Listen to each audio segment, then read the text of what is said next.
बिस्मिल्लाहिर्रहमानिर्रहीम। अस्सलाम वालेकुम। मोहम्मद वकास आज एक और वीडियो के साथ आपकी खिदमत में हाज़िर है।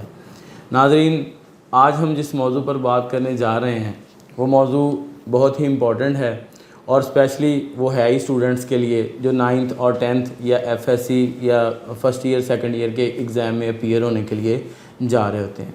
होता क्या है, हमारे यहाँ बच्चों की बहुत सी जो बुक्स हैं, बहुत से सब्जेक्ट्स जो हैं उनकी तैयारी बहुत ज़बरदस्त होती है।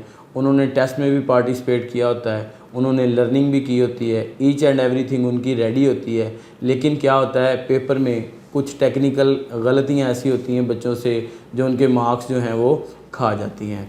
तो आज हम कुछ टिप्स और कुछ गाइडलाइंस शेयर करेंगे जिससे आप इफ़ेक्टिव वे में पेपर अटैम्प्ट कर सकते हैं और डेफ़िनेटली वो जो इम्प्रूवमेंट्स हैं वो आपके अच्छे मार्क्स लेने में आपको हेल्पफुल होंगी।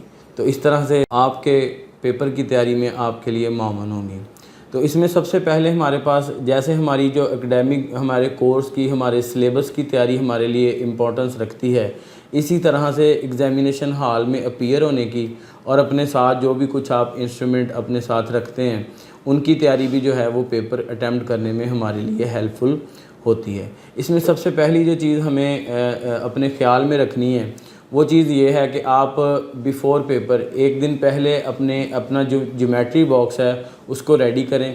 उसमें जो आपके जो पेन हैं उसमें जो आप पेन यूज़ करते रहे हैं, और याद रखिएगा कि हमेशा एग्ज़ाम में वो पेन यूज़ कीजिएगा जो आप क्लास में भी अपनी एक्टिविटीज़ में इस्तेमाल करते हैं, क्योंकि एक चीज़ जो है उसको आप यूज़ कर रहे हैं तो वो आप बेटर वे में उसके साथ जो है वो पेपर में भी परफॉर्म कर सकते हैं। अगर आप वो चीज़ नहीं इस्तेमाल करते हैं तो ज़ाहिर बात है वो आपको कहीं ना कहीं जो है वो इरिटेट भी करेगी। तो इस हवाले से आप अपने पेन, अपनी मार्कर्स और अपनी ईच एंड एवरीथिंग जो आपको पेपर देने के लिए ज़रूरी हैं उनको आप अपने साथ अपनी ज्योमेट्री के साथ जो है वो रखिएगा, ज्योमेट्री में रखिएगा।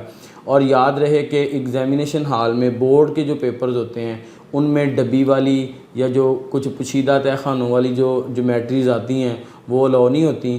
ट्रांसपेरेंट ज्योमेट्री जो आजकल मार्केट में अवेलेबल है वो वाली होती हैं। उसी के अंदर आप अपनी रोल नंबर स्लिप भी रख सकते हैं, उसी के साथ अपना जो कोई कार्ड है वो भी रख सकते हैं।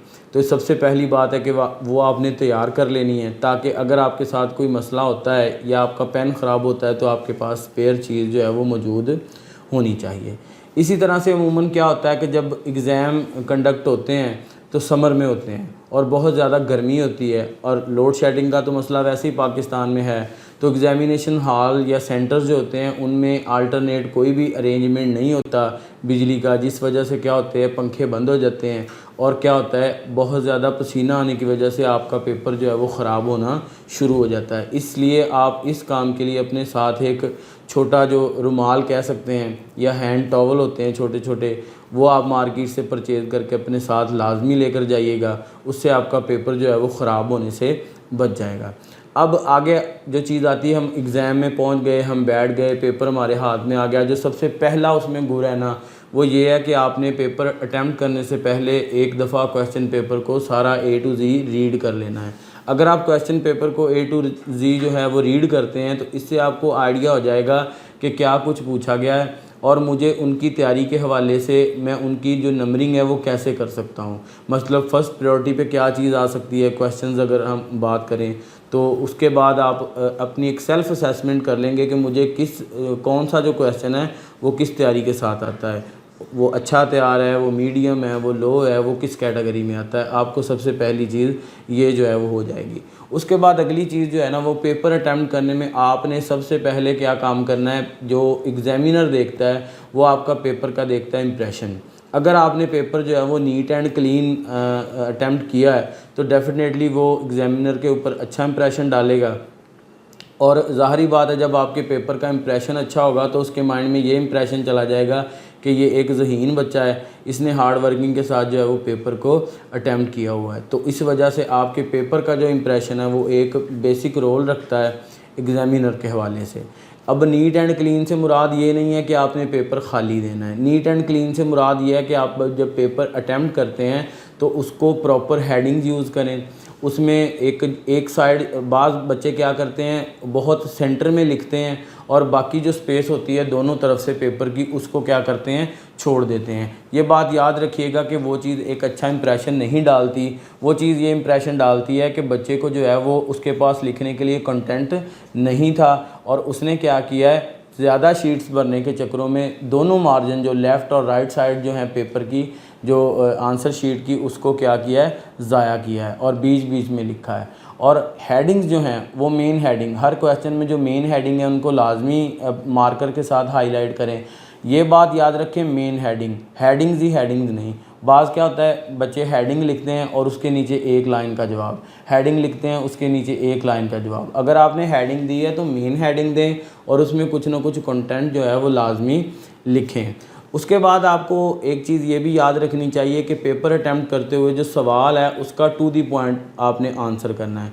अगर आप उसका टू दी पॉइंट आंसर नहीं करते, जो चीज़ आपसे एग्ज़ामिनर आपके जवाब में सिर्फ ये चीज़ देखता है कि जो बात पूछी गई है वो स्टूडेंट ने क्वेश्चन के पहले हाफ में क्लियर की है या नहीं की। अगर वहाँ पे उसको क्लियर नहीं मिलती तो वो समझ जाता है कि इसने कहानी करवाने की कोशिश की है, इसने पेपर को लेंथी करने की कोशिश की है, लेकिन इसके पास रेलिवेंट मटेरियल नहीं था। ये बात आपने लाजमी याद रखनी है कि टू दी पॉइंट जो है वो आंसर आपने करना है।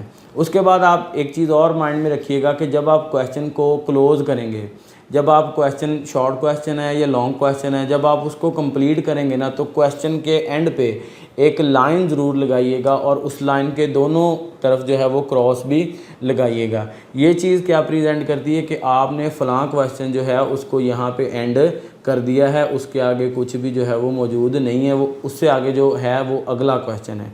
इससे क्या होता है सम टाइम जब आप प्रॉपर क्वेश्चन को क्लोज़ नहीं करते तो एग्ज़ामिनर सम टाइम गलती से क्या कर देता है दो क्वेश्चन को एक समझ के मार्क कर देता है और इसका नुकसान ये होता है कि आपके जो मार्क्स हैं वो क्या हो जाते हैं ख़राब हो जाते हैं। और ये चीज़ कहीं पे भी हाईलाइट नहीं होती, ये चीज़ सिर्फ वहाँ पे हाईलाइट होती है जब आप पेपर को रीचेक करवाते हैं, तब पता चलता है कि आपका जो एक क्वेश्चन है वो मार्क नहीं हुआ था, उसके नंबर आपके पेपर में जो है वो ऐड नहीं है। तो पेपर को क्या करें क्वेश्चन को क्या करें प्रॉपर उसको जो है वो क्लोजिंग करें, उसके नीचे लाइन लगाएं और लाइन के दोनों साइडों पे जो है वो क्रॉस का निशान लगाइएगा। उसके बाद आपको जो एक चीज़ और माइंड में रखनी है वो ये रखनी है कि टाइम मैनेजमेंट। अब बहुत सारे बच्चे ऐसे होते हैं जिनकी तैयारी तो होती है वो, लेकिन क्या करते हैं उनसे टाइम मैनेज नहीं होता। वो क्या करते हैं अगर एक सवाल कर रहे हैं आप फ़र्ज़ करें न्यूमेरिकल क्वेश्चन है और वो आपको नहीं आ रहा, तो आपने ये देखना है कि मेरे पास टोटल टाइम कितना है और मैंने क्वेश्चन कितने अटैम्प्ट करने हैं। तो इस हिसाब से आप डिवाइड कर दें कि पर क्वेश्चन उसके हिस्से में जो है वो कितने जो है वो टाइम आ रहा है, तो उस टाइम को लेकर चलें। अगर आपको एक सवाल नहीं आ रहा या उसमें आप कहीं पे फंस गए हैं तो आप उसको वहीं पे छोड़ दें, आप उसे अगला सवाल जो है वो अटैम्प्ट करें। सम टाइम क्या होता है बच्चे उसी को लेकर बैठे रहते हैं, अगला क्वेश्चन आता होता है लेकिन उसको अटैम्प्ट नहीं करते और टाइम क्या हो जाता है सारा लैप्स हो जाता है, आपका टाइम क्या हो जाता है पेपर का ज़ाया हो जाता है। उसके बाद क्या होता है बच्चे एक चीज़ ये भी करते हैं, ये भी एक अमूमन गलती है कि अगर फॉर एग्ज़ाम्पल पेपर में कहा गया कि कोई से 4 क्वेश्चन जो हैं वो आपने अटैम्प्ट करने हैं तो वो 5 करने की कोशिश करते हैं। उनको आता होता है लेकिन वो 5 करते हैं और माइंड में ये रखते हैं कि एग्ज़ामिनर को जोन सा अच्छा लगेगा ना वो इंक्लूड कर लेगा। ऐसा कभी भी नहीं होता। अकॉर्डिंग टू पॉलिसी एग्ज़ामिनर ने क्या करना होता है 4 क्वेश्चन आपके लेने हैं, उनको मार्क करना है और जो 5वां क्वेश्चन है आपका अगर नहीं पूछा गया, 4 क्वेश्चंस ही रिक्वायरमेंट हैं, तो वो 5वां क्या कर देगा उसको क्रॉस कर देगा।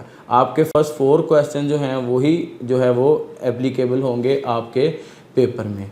और इसके बाद जो आपको माइंड में रखने की बात है वो ये है कि सारे क्वेश्चन अटैम्प्ट करने के बाद थोड़ा सा टाइम अपनी प्रूफ रीडिंग के लिए भी बचा लें, क्योंकि अमूमन जब हम लिख रहे होते हैं ना तो लिखते टाइम हमसे कुछ ना कुछ जो है वो मिसिंग हो रहा होता है, कोई ना कोई वर्ड जो है वो गलत लिखा जा रहा होता है, तो उसको हम करेक्ट कर देते हैं।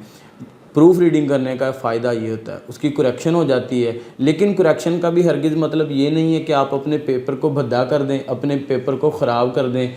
अमूमन क्या होता है गलती ये होती है कि जो लाइन या जो लफ्ज़ शामिल नहीं करना उसको कैंसिल करने के लिए उसके ऊपर इतनी दफ़ा पेन जो है वो चलाया जाता है कि पेपर की जो लुक है ना वो क्या हो जाती है, ख़राब हो जाती है। उसका तरीका ये है कि जस्ट एक सिंपल लाइन ड्रा करें। जिस लाइन को आप इंक्लूड नहीं करना चाहते, कैंसिल करना चाहते हैं, उसके ऊपर एक लाइन जो है वो काफ़ी है इस चीज़ को ज़ाहिर करने के लिए कि आपने इस लाइन को कैंसिल कर दिया है, ये पेपर का हिस्सा नहीं है, या इसमें कोई करेक्शन हुई, जो गलती हुई थी आपने उसको करेक्ट करने की जो है वो कोशिश की है। तो ये कुछ बातें हैं जिनके ऊपर आप अमल करके अपने जो पेपर हैं उनको अच्छे तरीके से, एहसन तरीके से अटैम्प्ट कर सकते हैं। हमारी वीडियो को लाइक कीजिएगा, चैनल को सब्सक्राइब कीजिएगा और हमारे साथ रहिएगा। अल्लाह हाफ़िज़।